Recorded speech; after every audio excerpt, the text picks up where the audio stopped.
पुण्यामधून आता अयोध्येसाठी 15 विशेष रेल्वे गाड्या 30 जानेवारी ते 29 फेब्रुवारी दरम्यान विशेष गाड्या सोडण्यात येणार।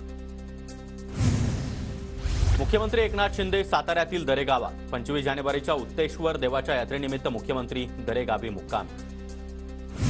धुळे जिल्ह्यामध्ये ठाकरे गटाला धक्का। आज प्रसिद्ध उद्योगपती बाळासाहेब भदाणे भाजपमध्ये प्रवेश करणार। देवेंद्र फडणवीस चंद्रशेखर बावनकुळेंच्या उपस्थितीमध्ये पक्षप्रवेश होणार।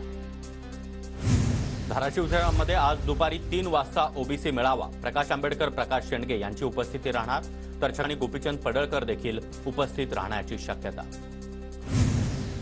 शिवछत्रपती राज्य क्रीडा पुरस्कारातून वगळलेल्या 7 खेळांचा पुन्हा एकदा समावेश। महाराष्ट्र ऑलिम्पिक संघटनेचे अध्यक्ष आणि अजित पवार यांच्या बैठकीमध्ये निर्णय। पुण्यातील वडूज इथं जरांगेंचं छत्रपती संभाजी महाराजांच्या समाधीस्थळी अभिवादन। जरांगे पाटलांसह असंख्य मराठा आंदोलकांची मुंबईच्या दिशेनं कूच।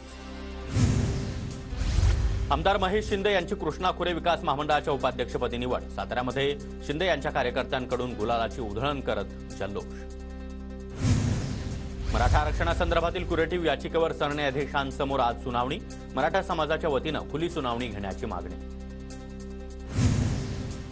मराठा आरक्षणासाठी गोळ्या झेलायला देखील तयार। आंदोलन शांततेमध्ये सुरू ठेवा, जो उद्रेक करेल तो आपला नाही। जरांगे पाटलांचं मराठा आंदोलकांना आवाहन। आमच्या नोंदी मिळाल्यानंतर देखील प्रमाणपत्र दिलं जात नाही, म्हणून आमच्यावर मुंबईला जाण्याची वेळ। मुंबईमध्ये मराठा पूर्ण ताकदीनं एकवटणार। जरांगे पाटलांची सरकारवर टीका। मागासवर्ग आयोगाच्या अहवालानंतर विशेष अधिवेशन घेणार। मराठा आंदोलकांनी संयम ठेवावा, मुख्यमंत्री शिंदेंचं आवाहन।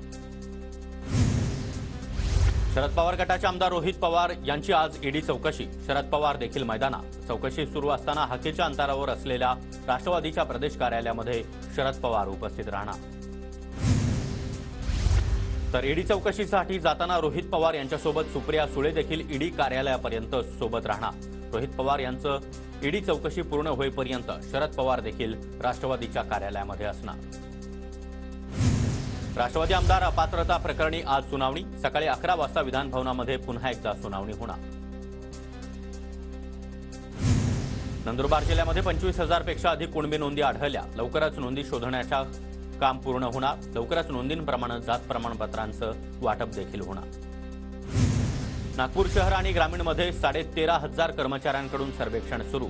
31 जानेवारीपर्यंत मराठा समाजाच्या आर्थिक आणि सामाजिक मागासलेपणाचा सर्वे होणार। परभणीमध्ये मराठा समाजासाठी सर्वेला युद्ध पातळीवर सुरुवात। मात्र किचकट प्रक्रियेमुळे विहित मुदतीमध्ये सर्वेक्षण पूर्ण होण्याची शक्यता धुसरच।